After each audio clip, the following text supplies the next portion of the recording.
ഈശോ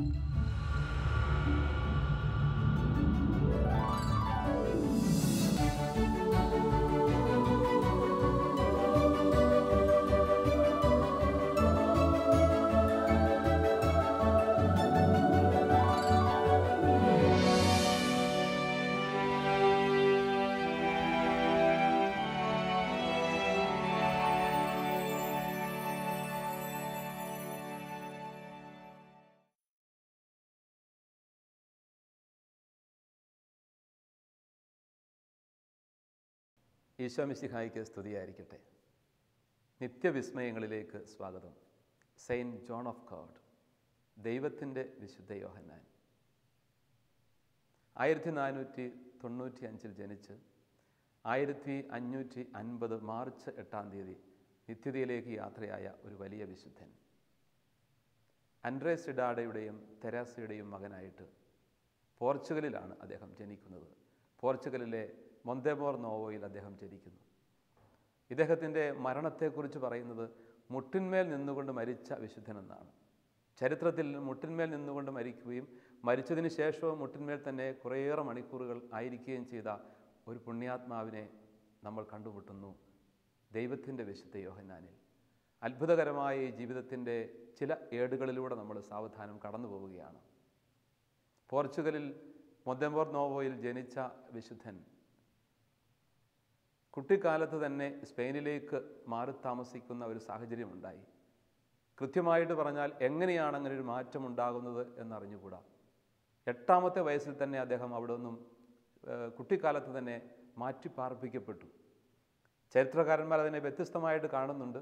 ഏതായിരുന്നാലും 8-ാമത്തെ വയസ്സിൽ അദ്ദേഹം തട്ടിക്കൊണ്ട് പോകപ്പെട്ടതാവാം, അല്ലെങ്കിൽ ഏതെങ്കിലും തരത്തിൽ ആരെങ്കിലും വഴി സ്വാധീനിക്കപ്പെട്ട് മറ്റൊരു സ്ഥലത്തേക്ക് മാറി താമസിച്ചതാവാം. ഗ്രനാഡയിലായിരുന്നു പിന്നീടുള്ള അദ്ദേഹത്തിൻ്റെ ജീവിതം. സ്പെയിനിലെ ഗ്രനാഡയിൽ കാലികളെ വളർത്തുന്ന ഒരു ജോലിയിൽ അദ്ദേഹം വ്യാപൃതനാവുകയാണ്. ഫ്രാൻസിസ്കോ മയോറൽ എന്ന ഒരു വ്യക്തിയാണ് ഈ കുട്ടിക്ക് സംരക്ഷണം നൽകുന്നത്. ഈ കുട്ടിയുടെ അനാഥത്വത്തിൻ്റെ ദുഃഖം ആ നാളുകളിലൊക്കെ അവനെ വല്ലാതെ അലട്ടിയിട്ടുണ്ട്. തിരികെ എത്താൻ സാധിക്കാത്തൊരു സാഹചര്യം എന്തുകൊണ്ടൊക്കെയോ. തൻ്റെ മകനെ നഷ്ടപ്പെട്ടതിൻ്റെ വലിയ ദുഃഖഭാരത്താൽ വിങ്ങി വിങ്ങി കരഞ്ഞ് ഈ ജോണിൻ്റെ അമ്മ അകാലത്ത് തന്നെ മരണമടഞ്ഞു. അമ്മയുടെ മരണത്തിന് ശേഷം, തെരേസയുടെ മരണത്തിന് ശേഷം, ജോണിൻ്റെ പിതാവ് ഫ്രാൻസിസ്കൻ ഓർഡറിൽ ചേർന്ന് ഒരു സന്യാസ ജീവിതത്തിലേക്ക് പ്രവേശിക്കുകയും ചെയ്യുന്നു. അങ്ങനെ വളരെ വ്യത്യസ്തവും അത്ഭുതകരവുമായ ഒരു ജീവിതത്തിൻ്റെ വഴികളിലൂടെയാണ് ജോണിൻ്റെ ജീവിതയാത്ര മുൻപോട്ട് നീങ്ങിയത്. കാലികളെ വളർത്തിക്കൊണ്ട് ഗ്രനാഡയിൽ ജീവിക്കുന്ന ഈ ബാലൻ പിന്നെ മുൻപോട്ട് തൻ്റെ യൗവനാരംഭത്തിലേക്ക് പ്രവേശിക്കുമ്പോൾ സൈനിക സേവനത്തിനായിട്ട് പോകാൻ തീരുമാനിക്കുന്നു. അങ്ങനെ സൈന്യത്തിൽ ചേർന്നുകൊണ്ട് കാലാൾ പടയാളികളുടെ കൂടെ ചേർന്നുകൊണ്ട് സൈന്യ ജീവിതത്തിലേക്ക് പ്രവേശിക്കുകയാണ്. സൈനിക പരിശീലനത്തിൽ, പിന്നെ സൈനിക ജീവിതത്തിൽ, അങ്ങനെ ഒരു ജീവിതം പിന്നീട് അങ്ങോട്ട് ഏതാണ്ട് 40-ാം വയസ്സ് വരെ സൈന്യത്തിൽ അദ്ദേഹം ജോലി ചെയ്തു. ചെറുപ്പത്തിലെ കാലികളെ വളർത്തുന്ന ജീവിതശൈലി വിട്ടിട്ട് വളരെ വ്യത്യസ്തമായ മറ്റൊരു സൈന്യ സേവനത്തിന് വേണ്ടിയിട്ട് സ്വന്തം മനസ്സോടുകൂടി അവൻ മുൻപോട്ട് നീങ്ങുകയാണ്. ആ നാളുകളിൽ അവൻ്റെ ജീവിതത്തിൽ ഒത്തിരിയേറെ കുത്തഴിഞ്ഞ ഒരു കാലഘട്ടമായിരുന്നു.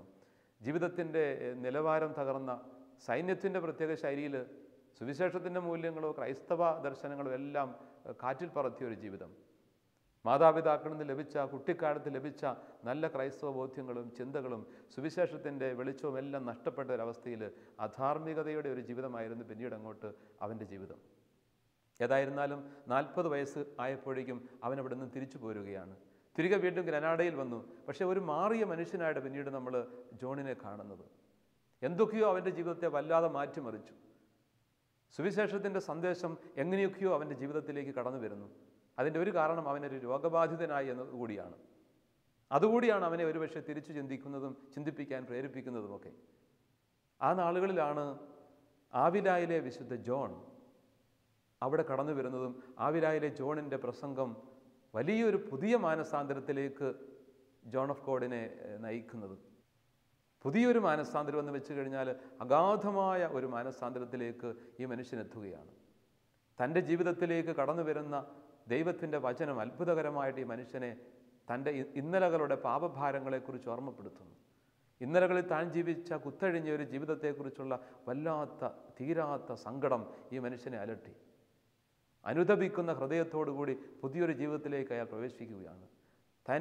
തൻ്റെ ശിഷ്ടകാലം മുഴുവനും തമ്പുരാന് വേണ്ടി സമർപ്പിക്കുവാൻ, രക്തസാക്ഷിയായി മരിക്കുന്നതിന് വേണ്ടിയിട്ടൊക്കെ അവൻ ആഗ്രഹിക്കുന്നുണ്ട്. രക്തസാക്ഷിയായി മരിക്കുവാൻ വേണ്ടി ആഫ്രിക്കയിലെ അടിമകൾക്ക് വേണ്ടി ജോലി ചെയ്യാൻ, അടിമകൾക്ക് വേണ്ടി ജീവിതം സമർപ്പിച്ചിട്ട് അവിടെ തന്നെ മിശിഹായെ പ്രതി രക്തസാക്ഷിയാകുവാൻ ആഗ്രഹിച്ച് ഇറങ്ങിത്തിരിക്കാൻ ശ്രമിക്കുന്ന ജോണിനെ അദ്ദേഹത്തിൻ്റെ കുമ്പസാരക്കാരൻ തടയുന്നു. അതല്ല നിന്നെക്കുറിച്ചുള്ള ദൈവത്തിൻ്റെ പദ്ധതി എന്ന് അവന് വ്യക്തമായ ഉൾക്കാഴ്ച കൊടുക്കുകയും തിരികെ വിളിക്കുകയും ചെയ്യുന്നു. തിരികെ വന്ന ജോണിൻ്റെ ജീവിതത്തിലാണ് വീണ്ടും വലിയൊരു മാനസിക സംഘർഷത്തിലേക്ക് ജോൺ കടക്കുന്നത്. അദ്ദേഹത്തിൻ്റെ ഈ പാപബോധം ഒരുപക്ഷെ അതിര് കടക്കുന്ന വിധം അദ്ദേഹത്തെ ഒരു രോഗബാധിതനാക്കി തീർക്കുന്നുണ്ട്. മാനസികമായ സമനില തെറ്റുന്ന അവസ്ഥയിലേക്ക് പോലും എത്തുന്നു. ആശുപത്രിയിൽ അഭയം തേടുന്ന ഒരു സാഹചര്യം. തിരികെ ആവിലയിലെ ജോൺ തന്നെ ഈ ജോൺ ഓഫ് ഗോഡിനെ ഗൈഡ് ചെയ്യുന്നുണ്ട്. ഒരു പുതിയ ശുശ്രൂഷയിലേക്ക് പ്രവേശിക്കുവാൻ, തൻ്റെ ജീവിതം മുഴുവനും തമ്പുരാന് വേണ്ടി വിട്ടുകൊടുക്കുവാൻ ജോൺ തയ്യാറാകുന്നു.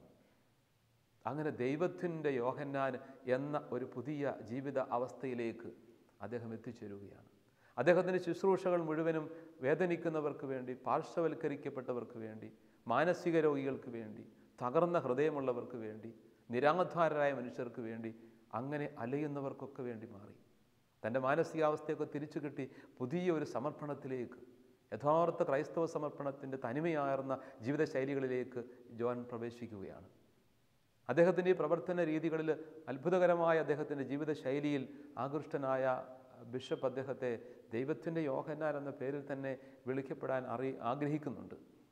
അങ്ങനെ അദ്ദേഹം സാവധാനം സെയിൻറ്റ് ജോൺ ഓഫ് ഗോഡ് എന്നൊരു പേരിലേക്ക് തന്നെ ജീവിച്ചിരിക്കുമ്പോൾ തന്നെ വിശുദ്ധനായിട്ട് അറിയപ്പെട്ടു തുടങ്ങി. ആശുപത്രികളും ആതുരാലയങ്ങളും അങ്ങനെയുള്ള വേദനിക്കുന്നവർക്ക് വേണ്ടിയിട്ടുള്ള, അവഗണിക്കപ്പെട്ടവർക്ക് വേണ്ടിയിട്ടുള്ള ശുശ്രൂഷാ കേന്ദ്രങ്ങളും നിരവധിയായിട്ട് ജോൺ ആരംഭിക്കുകയാണ്. അദ്ദേഹത്തിൻ്റെ ജീവിതത്തിൽ അദ്ദേഹത്തോട് ചേർന്ന് വരുന്ന ധാരാളം ആളുകളും ഉണ്ടെന്ന് നമ്മൾ ഓർക്കണം. ഗ്രനാഡയെക്കുറിച്ച് കൂടി നമ്മളൊന്ന് ചിന്തിക്കുന്നത് ഉചിതമായിരിക്കും. ഗ്രനാഡ് എന്ന പ്രദേശം വളരെയേറെ വർഷങ്ങൾക്ക്, ആയിരക്കണക്കിന് വർഷങ്ങൾക്ക് മുമ്പ് ജനവാസ മേഖലയായി മാറിയൊരു പ്രദേശമാണ്. ഹിൽ ഓഫ് സ്ട്രേഞ്ചേഴ്സ് എന്ന് അറിയപ്പെടുന്ന ഒരു സ്ഥലം. അതിൻ്റെ എറ്റിമോളജിക്കൽ മീനിങ്ങിൽ ഗ്രനാഡ് ഹിൽ ഓഫ് സ്ട്രേഞ്ചേഴ്സ് എന്നൊക്കെയാണ് അറിയപ്പെടുന്നത്. ഇത്തിരി താഴ്ന്ന പ്രദേശം എന്ന നിലയിൽ അവിടെ ധാരാളം ആളുകൾ, വ്യത്യസ്ത മേഖലകളിലുള്ള രാജാക്കന്മാരൊക്കെ കടന്നു കയറുകയും അവിടെ ഭരണം പിടിച്ചെടുക്കുകയും ചെയ്തതിൻ്റെ പാരമ്പര്യം കിടപ്പുണ്ട്. ഏതായിരുന്നാലും 1492 അതാണ്ട് 15-ാം നൂറ്റാണ്ടിൻ്റെ അവസാന ഭാഗത്തേക്ക് എത്തുമ്പോൾ ക്രൈസ്തവ രാജാക്കന്മാർ ഭരണം ഏറ്റെടുക്കുകയാണ്. ഏതാണ്ട് 7-ാം നൂറ്റാണ്ട്, AD 7-ാം നൂറ്റാണ്ട് മുതൽ ഉണ്ടായിരുന്ന ഒരു 800 വർഷം പിന്നിട്ട ഇസ്ലാമിക ഭരണമാണ് ക്രൈസ്തവ രാജാക്കന്മാർ പിടിച്ചെടുക്കുന്നത്. അങ്ങനെ ഒരു ക്രൈസ്തവ സംസ്കാരത്തിൻ്റെ ശൈലികൾ പിന്നീട് അവിടെ രൂപപ്പെട്ടു വരുന്നുണ്ട്. ഈ ഒരു കാലഘട്ടത്തിലാണ്, അതായത് ഒരു 15-ാം നൂറ്റാണ്ടിൻ്റെ അവസാനത്തിൽ ആരംഭിച്ച് 16-ാം നൂറ്റാണ്ടിലാണ് ജോണിൻ്റെയൊക്കെ ജീവിതം. ക്രൈസ്തവ രാജാക്കന്മാരും ക്രൈസ്തവ സംസ്കാരമൊക്കെ വളർന്നു വരുന്ന ഒരു പ്രത്യേക കാലാവസ്ഥയിൽ, പ്രത്യേകിച്ചൊരു പരിതോവസ്ഥയിലാണ് സെയിൻറ്റ് ജോൺ ഓഫ് ഗോഡിൻ്റെ ജീവിതത്തിൻ്റെ പശ്ചാത്തലം എന്നുകൂടി നമ്മൾ തിരിച്ചറിയുന്നു. അവിടെ ഒരു പക്ഷെങ്കിൽ ഈ ശുശ്രൂഷകൾക്ക് ക്രൈസ്തവമായ ഒരു മാനം ലഭിച്ചിരുന്നു. ക്രൈസ്തവമായ ഒരു പശ്ചാത്തലം ഉണ്ടായിരുന്നത് കൊണ്ട് തന്നെ അത് കൂടുതൽ വളരാനായിട്ടുള്ള ഒരു ഇട ഉണ്ടായി എന്നുള്ളതും പ്രത്യേകം ശ്രദ്ധിക്കപ്പെടുന്നു. ഏതായിരുന്നാലും ജോണിൻ്റെ ശുശ്രൂഷകൾ, ജീവിതം മുഴുവനും കർത്താവിന് വേണ്ടി സമർപ്പിച്ചു എന്നുള്ള അദ്ദേഹത്തിൻ്റെ തീക്ഷ്ണമായ ജീവിതത്തിൻ്റെ വഴികൾ അനേക പേരെ അദ്ദേഹത്തിലേക്കും ഈ ശുശ്രൂഷകളിലേക്കും നയിച്ചു. ജോണിനെ തന്നെ അനുഗമിക്കുന്ന ധാരാളം അനുയായികളെ ലഭിച്ചു. ഈ അനുയായികളെ വേണ്ട രീതിയിൽ ഓർഗനൈസ് ചെയ്തുകൊണ്ട് തൻ്റെ ശുശ്രൂഷാ മേഖലകളിലൊക്കെ നിയോഗിക്കുവാൻ ജോണിന് സാധിച്ചിരുന്നു എന്നുള്ളതും ശ്രദ്ധേയമാണ്. ആതുരാലയങ്ങളും ആശുപത്രികളുമൊക്കെ വളരെ സുസജ്ജമായ രീതിയിൽ അദ്ദേഹം ക്രമപ്പെടുത്തി. അങ്ങനെ തൻ്റെ ശുശ്രൂഷകൾ മുഴുവനും ദൈവമഹത്വത്തിനായിട്ട് സമർപ്പിച്ചുകൊണ്ട് ഒരു മനുഷ്യജന്മം മുൻപോട്ട് നീങ്ങുകയാണ്. 1550 മാർച്ച് 8-ാം തീയതി തൻ്റെ 55-ാമത്തെ വയസ്സിലാണ് അദ്ദേഹം മരിക്കുന്നത്. ആദ്യം സൂചിപ്പിച്ചതുപോലെ മുട്ടിന്മേൽ നിന്നുകൊണ്ട് മരണമടഞ്ഞു അദ്ദേഹം. പ്രാർത്ഥനയിലായിരുന്നൊരു മനുഷ്യൻ പ്രാർത്ഥിച്ചുകൊണ്ടിരിക്കുന്ന വേളയിൽ മുട്ടിന്മേൽ തന്നെ നിന്നുകൊണ്ട് മരിക്കുക, മരണശേഷവും മണിക്കൂറുകളോളം അങ്ങനെ തന്നെ ആയിരിക്കുക, കാണാൻ വരുന്നവരൊക്കെ അത്ഭുതത്തോടു കൂടി രംഗം നോക്കിക്കാണുക, ഇതൊക്കെ വിശുദ്ധ ജോണിൻ്റെ ജീവിതത്തിലെ എടുത്തു പറയേണ്ട സവിശേഷതകൾ തന്നെയാണ്. അദ്ദേഹത്തിൻ്റെ മരണശേഷം ആളുകൾ അടുത്ത് വന്നപ്പോഴും സുഗന്ധം ശരീരത്തിൽ നിന്ന് പുറപ്പെട്ടിരുന്നു. അങ്ങനെ ഒരു അലൗകികമായ ഒരു ഒരു ഒരു പ്രകാശവും സുഗന്ധം, പരിമളം, ഇതൊക്കെ അദ്ദേഹത്തിൻ്റെ വിശുദ്ധിയെ എടുത്തു പറയത്തക്ക വിധം ആളുകൾക്ക് ബോധ്യപ്പെട്ടു. പിന്നീടും അദ്ദേഹത്തിൻ്റെ ശരീരം ഏതാനും ദിവസങ്ങൾക്ക് ശേഷമാണ്, 8-9 ദിവസങ്ങൾക്ക് ശേഷമാണ് സംസ്കരിക്കുന്നത്. അഴുകാതെ തന്നെ ആ ശരീരം ഇരുന്നുവെന്നാണ് പറയുക. മൃതസംസ്കാരത്തിന് ശേഷവും വളരെയേറെ നാളുകൾ ആ ശരീരം അഴുകാതെ തന്നെ ആയിരുന്നുവെന്ന് ചരിത്രത്തിൽ ഒരു പാരമ്പര്യമുണ്ട്. ഏതായിരുന്നാലും വിശുദ്ധ ജോണിൻ്റെ ജീവിതം ദൈവം സവിശേഷമായി തിരഞ്ഞെടുത്ത ഒരു ജീവിതമായിരുന്നു എന്നതിന് ഒരു സംശയവുമില്ല. ജീവിതത്തിൻ്റെ വ്യത്യസ്തമായ വഴികളിലൂടെ യാത്ര ചെയ്ത ആ ജീവിതം ഇന്നും അത്ഭുതകരമായിട്ട് തന്നെ തൻ്റെ ജീവിത സാക്ഷ്യം നൽകിക്കൊണ്ട് മുൻപോട്ട് തുടരുന്നു. വർഷങ്ങൾക്ക് ശേഷം ശരീരം അഴുകിയ ശരീരം പിന്നീട് അസ്ഥികൾ മാത്രമായിട്ടിന്ന് സൂക്ഷിക്കപ്പെടുന്നുണ്ട്. ജോണിൻ്റെ ജീവിതത്തിൻ്റെ വിവിധ വഴികൾ നമ്മൾ കണ്ടു കഴിഞ്ഞു. അദ്ദേഹം രൂപം കൊടുത്ത ഒരു ശുശ്രൂഷ സമൂഹം, തൻ്റെ ശിഷ്യഗണങ്ങൾ ആ കാലഘട്ടത്തിലൊന്നും ഒരു കോൺഗ്രിഗേഷനായിട്ട് രൂപപ്പെട്ടില്ല. 1572 അദ്ദേഹത്തിൻ്റെ മരണശേഷമാണ് ബ്രദേഴ്സ് ഹോസ്പിറ്റലേഴ്സ് എന്ന പേരിൽ ഒരു സന്യാസ സമൂഹമായിട്ട് രൂപപ്പെട്ടു വരുന്നത്. പിന്നീട് ഈ സന്യാസ സമൂഹത്തിന് നിരവധി രാജ്യങ്ങളിൽ ഭവനങ്ങളും ശാഖകളും എല്ലാം ഉണ്ടായി. അങ്ങനെ ലോകമെമ്പാടും പടർന്ന് വ്യാപിച്ചിരിക്കുന്ന ഏതാണ്ട് 300ഓളം ഭവനങ്ങളുള്ള വലിയൊരു സന്യാസ സമൂഹമായിട്ട് ഇന്നത് വ്യാപിച്ചിട്ടുണ്ട്. ഭാരതത്തിലും കേരളത്തിൻ്റെ മണ്ണിലുമൊക്കെ ഈ സന്യാസ ഭവനത്തിന് ശാഖകൾ ഇന്നുണ്ട്. ഒരു സാധാരണക്കാരനായിട്ട് ജീവിച്ച് കാലികളെ മേയിച്ചുകൊണ്ട് ജീവിതം ആരംഭിച്ചിട്ട് അനാഥത്വത്തിന് ദുഃഖം പേറി ജീവിച്ചൊരു മനുഷ്യൻ പിന്നീട് വലിയൊരു തിരിച്ചുവരവിലൂടെ പുണ്യത്തിൻ്റെ ഔന്നത്യത്തിലേക്ക് ഉയർന്നെത്തിയ ഒരു സമർപ്പണത്തിൽ നാം ജോണിനെ കർത്താവിൻ്റെ വിശിഷ്ട ഉപകരണമായിട്ട് കണ്ടുമുട്ടുന്നു. അവിടുത്തെ സവിശേഷമായ തെരഞ്ഞെടുപ്പിൻ്റെ ഒരു അടയാളമായിട്ട് ഈ പുണ്യവാൻ നിലകൊള്ളുന്നു. ഈ വിശുദ്ധൻ്റെ ജീവിതത്തിൻ്റെ വഴികളിലൂടെ നമ്മൾ യാത്ര ചെയ്തു. ഈ ജീവിതത്തെ കുറച്ചുകൂടി അടുത്ത് നോക്കിക്കണ്ടുകൊണ്ട് ആ സുവിശേഷത്തിൻ്റെ സാക്ഷ്യപ്പെടുത്തലുകൾ നമ്മുടെ ജീവിതത്തിലേക്ക് ഏറ്റുവാങ്ങാൻ നമുക്ക് ആത്മാർത്ഥമായി ശ്രമിക്കാം.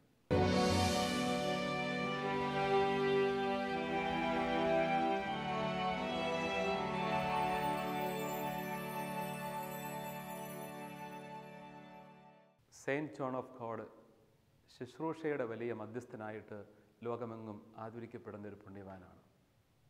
ബ്രദേഴ്സ് ഹോസ്പിറ്റലേഴ്സ് എന്ന ഒരു സന്യാസ സമൂഹത്തിൻ്റെ സ്ഥാപകനായിട്ട് അദ്ദേഹം അറിയപ്പെടുന്നു എന്ന് നമുക്കറിയാം. മരിച്ചതിന് ശേഷമാണ് ആ സന്യാസ സമൂഹം അദ്ദേഹത്തിൻ്റെ പേരിൽ രൂപപ്പെട്ടു വന്നതെന്നും സത്യം തന്നെ. ശുശ്രൂഷയുടെ വലിയ സാന്നിധ്യം കർത്താവ് നൽകിയ വലിയ കൃപയാണെന്ന കാര്യം നാം തിരിച്ചറിയുന്നു. ശുശ്രൂഷ ജീവിതത്തെക്കുറിച്ച് മിശിഹ തന്നെയാണ് നമുക്ക് ഏറ്റവും വ്യക്തമായ സൂചനകൾ നൽകുന്നത്. മനുഷ്യപുത്രൻ വന്നിരിക്കുന്നത് ശുശ്രൂഷിക്കപ്പെടുവാനല്ല, ശുശ്രൂഷിക്കുവാനും അനേകരുടെ വിമോചന മൂല്യമായി സ്വന്തം ജീവൻ സമർപ്പിക്കാനും വേണ്ടിയിട്ട്. മനുഷ്യപുത്രൻ്റെ ആഗമനത്തിൻ്റെ ശൈലി, ജീവിതത്തിൻ്റെ ശൈലി ശുശ്രൂഷയുടേതാണ്.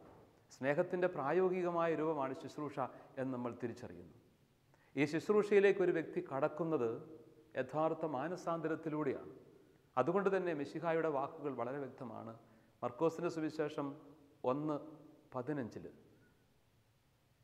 സമയം സമാഗതമായിരിക്കുന്നു, ദൈവരാജ്യം സമീപിച്ചിരിക്കുന്നു, അനുതപിച്ച് സുവിശേഷത്തിൽ വിശ്വസിക്കുക. അനുതാപത്തിലൂടെയാണ് യഥാർത്ഥ സുവിശേഷത്തിൻ്റെ ദർശനത്തിലേക്ക്, സുവിശേഷത്തിൻ്റെ സ്വീകരണത്തിലേക്ക് ഒരു വ്യക്തി എത്തുന്നത്.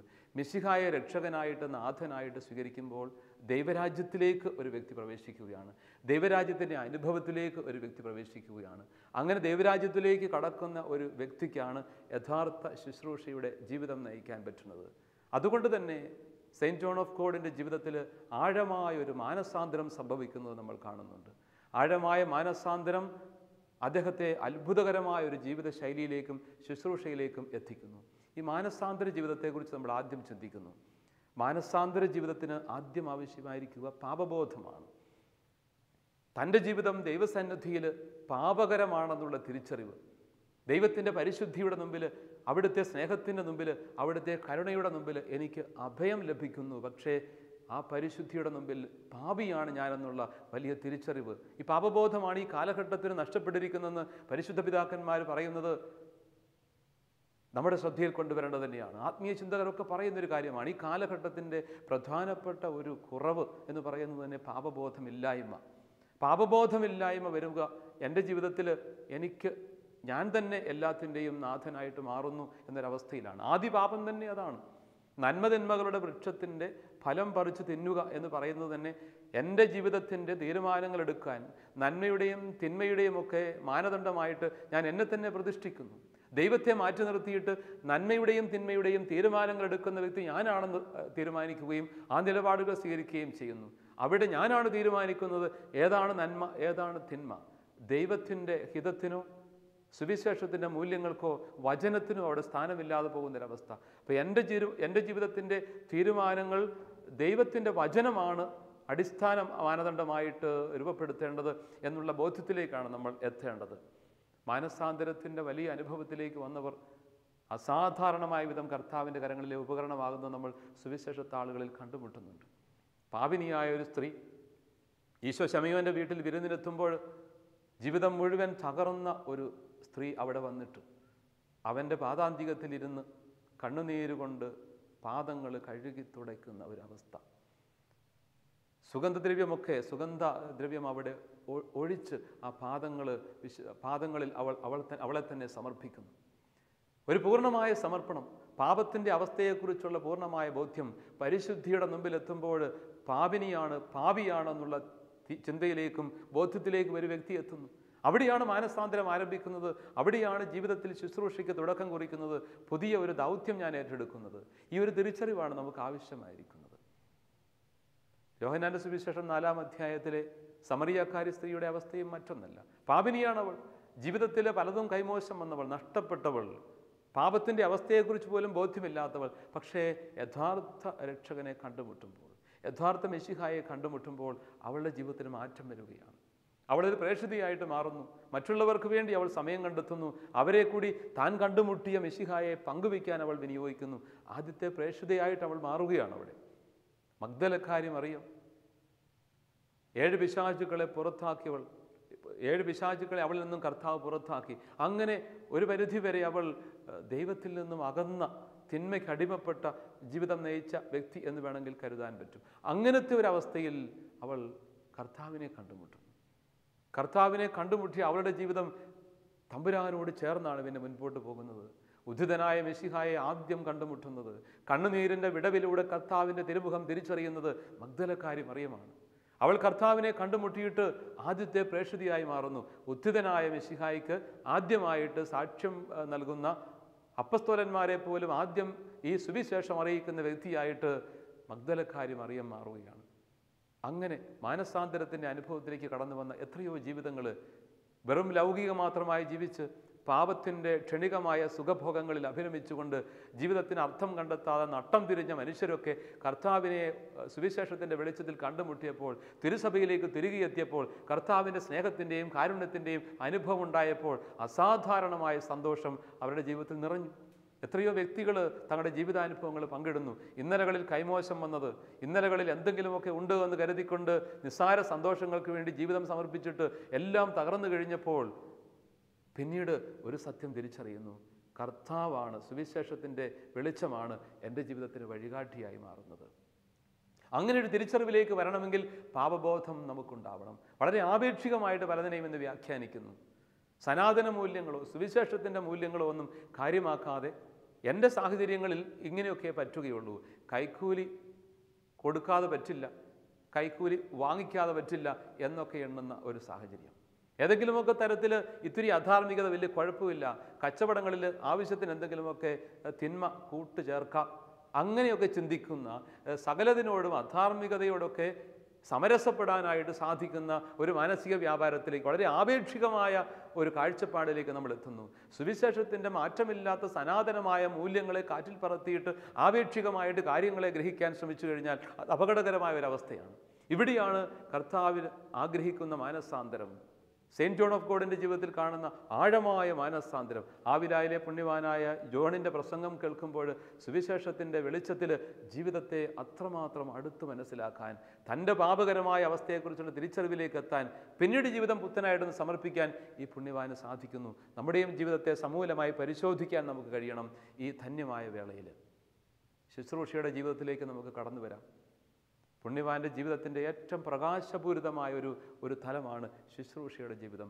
നിരാധാരർക്ക് വേണ്ടിയിട്ട് സമർപ്പിച്ച ജീവിതം, അവഗണിക്കപ്പെട്ടവരെ ജീവിതത്തിൻ്റെ ഭാഗമാക്കി കാണുന്ന ഒരു ജീവിതം. പരിശുദ്ധ പിതാവ് ഫ്രാൻസിസ് പാപ്പ ഈ കഴിഞ്ഞ നോമ്പുകാല സന്ദേശത്തിൽ പറയുന്ന ശ്രദ്ധേയമായ ഒരു കാര്യമുണ്ട്. നിസ്സംഗതയുടെ ആഗോളവൽക്കരണമാണ് ആധുനിക ലോകത്തിൻ്റെ ഏറ്റവും വേദനിപ്പിക്കുന്ന ഒരു ഭാവം. നിസ്സംഗതയുടെ ആഗോളവൽക്കരണം, എനിക്കെൻ്റെ കാര്യം മാത്രം എന്ന ചിന്ത. ഒരുപക്ഷെ നോമ്പുകാല ചിന്തകളിൽ ഏറ്റവും പ്രസക്തമായത് ഇതാണെന്ന് പിതാവ് സൂചിപ്പിക്കുകയാണ്. സ്വന്തം കാര്യത്തിൽ മാത്രം ശ്രദ്ധിക്കുന്ന, അവരനെ അവഗണിക്കുന്ന, അവൻ്റെ വേദനകൾ മറക്കുന്ന, അവൻ്റെ വേദനകളോട് പ്രതികരിക്കാതിരിക്കുന്ന ഒരു ദുരവസ്ഥ. എനിക്ക് എൻ്റെ കാര്യം, കൂടി വന്നാൽ എൻ്റെ കുടുംബവും എന്ന് മാത്രം ചിന്തിക്കുന്ന ഒരു ഗതികെട്ട അവസ്ഥയിലേക്ക്, അത്രയും കുടുംബത്തെക്കുറിച്ച് പോലും ചിന്തിക്കാത്ത അവസ്ഥ, എനിക്കെൻ്റെ കാര്യമെന്ന് മാത്രം ചിന്തിക്കുന്ന വളരെ സ്വാർത്ഥം നിറഞ്ഞ ഒരു ചിന്ത. ഇത് അപകടകരമാണ്, സുവിശേഷത്തിനെതിരാണ്. സമറിയാക്കാരൻ്റെ, നല്ല സമറിയാക്കാരൻ്റെ ഉപമ എത്ര മനോഹരമായിട്ടാണ് ഈശോ അവതരിപ്പിക്കുന്നത്. വിപ്ലവകരമായ ഒരു സത്യം അവിടെ അവതരിപ്പിക്കുന്നുണ്ട്. എല്ലാവരെയും ഒരുപോലെ കാണുന്ന, ആരെയും മാറ്റി നിർത്താത്ത, വിജാതീയരായി പരിഗണിക്കാത്ത സമറിയാക്കാരെ അന്നത്തെ യഹൂദ തലമുറ വിജാതീയരും അവഗണിക്കപ്പെട്ടവരുമായിട്ട് കരുതിയിരുന്നെങ്കിൽ മിശിഹ അവരെയും മുഖ്യധാരയിലേക്ക് കൊണ്ടുവരികയാണ്. സമറിയാക്കാരനെ തൻ്റെ കഥയിലെ മുഖ്യധാരയിലെ ഏറ്റവും പ്രധാനപ്പെട്ട വ്യക്തിയായി കൊണ്ടുവരുന്നു.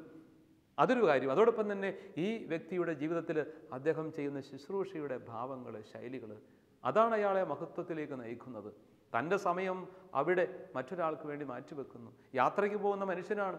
യാത്രാ വഴിയിൽ മുറിവേറ്റവനെ കണ്ടുമുട്ടുന്നു. അവൻ ആരാണെന്ന് ചോദിക്കുന്നില്ല, ചിന്തിക്കുന്നില്ല.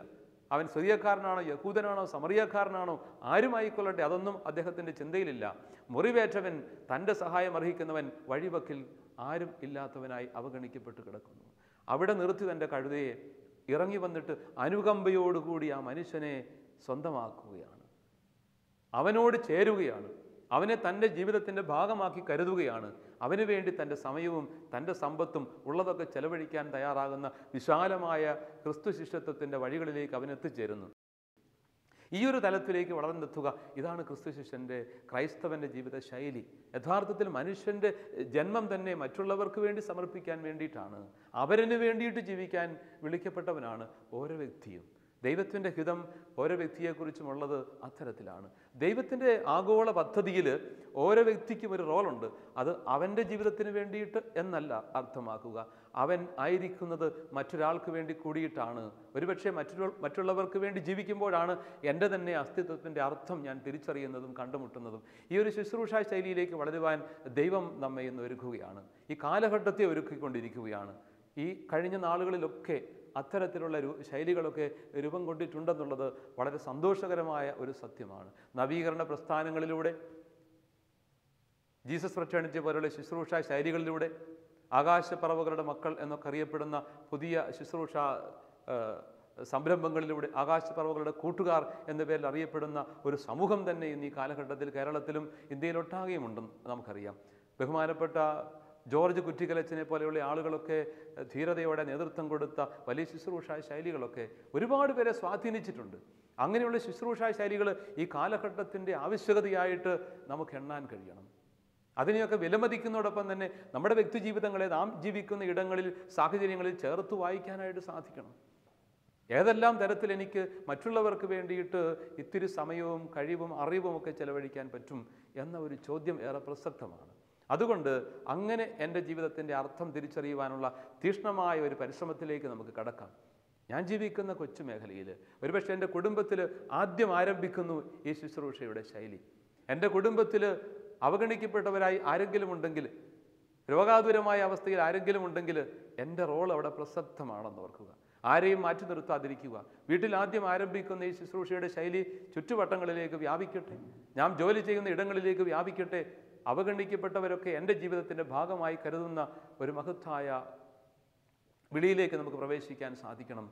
വിശുദ്ധ ജോൺ ഓഫ് ഗോഡിൻ്റെ ജീവിതം അർത്ഥപൂർണമായ ഒരു വെല്ലുവിളിയായി ഇന്ന് നമ്മുടെ മുമ്പിൽ ഉയർന്നു നിൽക്കുന്നു. എൻ്റെ ജീവിതത്തിൻ്റെ അർത്ഥം കണ്ടെത്താൻ വേണ്ടിയിട്ട് അവരെന്നെ നോക്കുന്ന ഒരവസ്ഥ, അവൻ്റെ മുറിവുകളിലേക്ക് നോക്കുന്ന ഒരവസ്ഥ, ഞാൻ കടന്നു പോകുന്ന വഴിയുടെ ഇറമ്പുകളിൽ എൻ്റെ ശ്രദ്ധയും പരിഗണനയും അർഹിക്കുന്നവർ ധാരാളമുണ്ട് എന്നുള്ള തിരിച്ചറിവ്, ഇതൊരു ബോധപൂർവമായ കാഴ്ചയാണ്, ഒരു തിരിച്ചറിവാണ്, ഒരു ഉൾക്കാഴ്ച എന്ന് വിശേഷിപ്പിക്കുന്ന ഒരവസ്ഥ. അതിലേക്ക് നാം എത്തിച്ചേരണം. അദ്ദേഹത്തിൻ്റെ ജീവിതത്തിൽ നിറഞ്ഞു നിൽക്കുന്ന മറ്റൊരു ഭാവമാണ് മരണത്തോടുള്ള വളരെ സൗന്ദര്യബോധമുള്ള ഒരു സമീപനം. മുട്ടിന്മേൽ നിന്നുകൊണ്ടൊരു മനുഷ്യന് മരിക്കാൻ പറ്റുക, അങ്ങനെ തന്നെ കുറേ സമയം കൂടി ആയിരിക്കുക, ഇതൊക്കെ ആർക്കും ചിന്തിക്കാൻ കഴിയാത്ത ഒരു കാഴ്ചപ്പാടാണ് ഒരു പക്ഷെങ്കിൽ. ഇത്രമാത്രം സൗന്ദര്യബോധത്തോടെ മരണത്തെ സമീപിക്കാൻ പറ്റുമോ? ഇത്രമാത്രം പ്രാർത്ഥനാപൂർവ്വം മരണത്തെ സ്വീകരിക്കാൻ പറ്റുമോ? അതൊക്കെ ചോദ്യങ്ങളായിട്ട് അവശേഷിക്കുന്നു. ഒരു പക്ഷെങ്കിൽ അസീസിയിലെ വിശുദ്ധ ഫ്രാൻസിസ് മരണത്തെ സഹോദരി എന്ന് വിളിച്ച് സ്വീകരിച്ചത് ഇവിടെ പ്രായോഗികമായിരിക്കുന്നു എന്ന് വേണമെങ്കിൽ പറയാൻ പറ്റും. ഈ പുണ്യവാന്റെ ജീവിതത്തിൽ പ്രാർത്ഥിച്ചുകൊണ്ടിരുന്ന വേളയിൽ തമ്പുരാൻ്റെ സ്നേഹസാന്നിധ്യം അനുഭവിച്ചുകൊണ്ട് മരണത്തിലേക്ക് പ്രവേശിക്കുന്നു.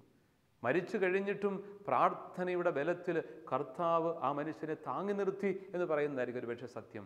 അദ്ദേഹം വേദനിക്കുന്നവരെയും അവഗണിക്കപ്പെട്ടവരെയും തളർന്നവരെയും താങ്ങി നിർത്തിയ ഒരു ജീവിതം നയിച്ചിരുന്ന വ്യക്തിയാണെങ്കിൽ മരണശേഷവും തമ്പുരാൻ്റെ ജീവിക്കുന്ന സാന്നിധ്യം ആ ശരീരത്തെ താങ്ങി നിർത്തി എന്ന് വേണമെങ്കിൽ നമുക്ക് വ്യാഖ്യാനിക്കാൻ പറ്റിയേക്കും. അങ്ങനെ താങ്ങി നിർത്തുന്ന ഒരു ജീവിതമായിട്ട് നമ്മുടെ ജീവിതവും മാറുന്നു. മരണത്തെ ഇത്രമാത്രം സന്തോഷത്തോടെ സ്വീകരിക്കാൻ അതൊരു ഭാഗ്യമാണ്. ഒരർത്ഥത്തിൽ മരണം എന്ന് പറയുന്നതിനെ നമ്മളൊക്കെ ഭയപ്പെടുന്നുണ്ട് സ്വാഭാവികമായിട്ട്. മരിക്കാൻ പലർക്കും ഭയമാണ്. ചെറുപ്പത്തിലോ യുവത്വത്തിലോ ഒന്നും മരണത്തെക്കുറിച്ച് നമ്മളാരും അധികം ആകുലപ്പെടില്ല. പക്ഷേ പ്രായമാകുമ്പോൾ ഒരുപക്ഷെ മരണം തൊട്ടടുത്ത് വരുന്നുവെന്ന് കാണുമ്പോൾ നമ്മളൊക്കെ വല്ലാതെ ആകുലപ്പെടുന്നുണ്ട്. എങ്കിലും നമുക്കൊക്കെ പോകണം, മൂക്കി പഞ്ഞിയും വെച്ച് കാലിൽ ഷൂസും ഒക്കെ ഇട്ട് ഒരു യാത്രയുണ്ട് ഒരിക്കൽ. അതൊക്കെ ആസ്വാദ്യകരമായിട്ട് സ്വീകരിക്കാൻ പറ്റിക്കഴിഞ്ഞാൽ അതിനകത്തൊക്കെ ഒരു സൗന്ദര്യബോധമുണ്ട്. അങ്ങനത്തെ ഒരു ചിന്തയിലേക്ക് എത്തണമെങ്കിൽ ജീവിതം പരിശുദ്ധമായിരിക്കണം. ജീവിതം മറ്റുള്ളവർക്ക് വേണ്ടി സമർപ്പിച്ചതായിരിക്കണം. മറ്റുള്ളവർക്ക് വേണ്ടി, വേദനിക്കുന്നവർക്ക് വേണ്ടി, നിരാധാരർക്ക് വേണ്ടിയിട്ട് ത്യാഗപൂർവ്വം കൊടുത്ത ഒരു ജീവിതത്തിന് ഒന്നും ഭയപ്പെടാനില്ല. ഈ ചെറിയവരിൽ ഒരുവന് ചെയ്തപ്പോൾ നിങ്ങൾ എനിക്കു തന്നെയാണ് ചെയ്തത് എന്നുള്ള വലിയ ഓർമ്മപ്പെടുത്തൽ നമുക്ക് ശക്തിയായി മാറുന്നു. വിശുദ്ധ ജോൺ ഓഫ് ഗോഡിൻ്റെ നാമധേയത്തിലുള്ള സമൂഹത്തിൽ, സന്യാസ സമൂഹത്തിൽ, ബ്രദേഴ്സ് ഹോസ്പിറ്റലേഴ്സ് എന്ന സന്യാസ സമൂഹത്തിൻ്റെ വിവിധ ശാഖകൾ പലയിടങ്ങളിലും ഉണ്ടല്ലോ. അതിലൊന്ന് കേരളത്തിലും പ്രവർത്തിക്കുന്നുണ്ട് വളരെ വ്യക്തമായ രീതിയിൽ, കട്ടപ്പന കേന്ദ്രമാക്കി. അങ്ങനെയുള്ള വളരെ വിശുദ്ധനായ ഒരു മനുഷ്യന് പുണ്യത്തിൽ വളർന്നുകൊണ്ട് ഇന്ന് വിശുദ്ധ പദപ്രഖ്യാപനത്തിൻ്റെ വഴികളിലൂടെ നീങ്ങുന്ന പുണ്യവാനായ ആ ധന്യാത്മാവ് ഫോർത്തുനാത്തൂസ് എന്ന ആ വലിയ വ്യക്തിത്വം, അദ്ദേഹം തന്നെ സ്ഥാപിച്ച ഒരു സന്യാസിനി സമൂഹം, സ്തുത്യർഹമായ ശുശ്രൂഷയുടെ ശൈലി sisters of saint John of God അത് നിർവഹിക്കുന്നുണ്ട്. ഈ ശുശ്രൂഷ ശൈലി ഒരു സമൂഹത്തിലോ ഒരു സന്യാസ സമൂഹത്തിലോ മാത്രം ഒതുങ്ങാതെ ലോകം മുഴുവനും വ്യാപിക്കട്ടെ. വ്യക്തിജീവിതങ്ങളെ, നമ്മുടെ ഓരോരുത്തരുടെയും ജീവിതങ്ങളെ അഗാധമായിട്ടത് സ്പർശിക്കട്ടെ. അങ്ങനെ മിശിഹായ്ക്ക് സാക്ഷ്യം വഹിക്കുവാൻ, ജീവിതം കൊണ്ട് മിശിഹായുടെ സുവിശേഷത്തെ അടയാളപ്പെടുത്തുവാൻ നമുക്ക് ഓരോരുത്തർക്കും സാധിക്കട്ടെ. അതിനുള്ള തീക്ഷ്ണമായ ഒരു തീരുമാനമെടുത്തുകൊണ്ട് നമുക്ക് തിരുമുമ്പിൽ മുട്ടുമടക്കാം.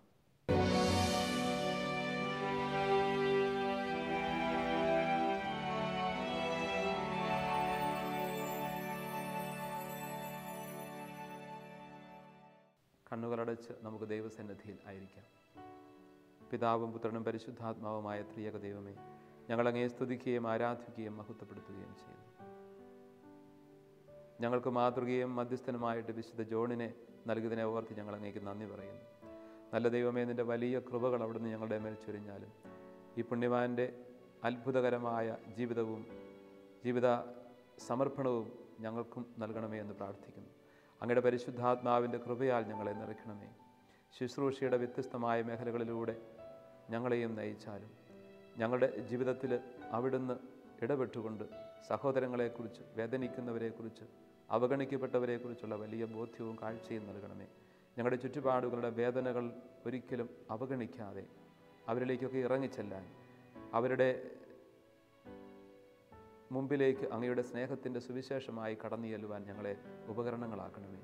ഞങ്ങൾക്ക് നൽകപ്പെട്ട ഈ ഒരു ജീവിതം അങ്ങേക്ക് വേണ്ടി സമർപ്പിക്കുവാൻ, വേദനിക്കുന്നവർക്ക് വേണ്ടി സമർപ്പിക്കുവാൻ, അവഗണിക്കപ്പെട്ടവർക്ക് വേണ്ടി സമർപ്പിക്കുവാൻ ഞങ്ങളെ അവിടുന്ന് അനുഗ്രഹിച്ചാലും. പരിശുദ്ധാത്മാവായ ദൈവമേ, എളിയവരും ബലഹീനരുമായ ഞങ്ങളെ അവിടുത്തെ സവിശേഷ ഉപകരണങ്ങളാക്കി രൂപാന്തരപ്പെടുത്തിയാലും വിശുദ്ധ ജോണിൻ്റെ മാധ്യസ്ഥം എന്നും ഞങ്ങളോടൊപ്പം ഉണ്ടായിരിക്കണമേ. നിത്യം പിതാവും പുത്രനും പരിശുദ്ധാത്മാവുമായ സർവേശ്വര എന്നേക്കും ആമേൻ.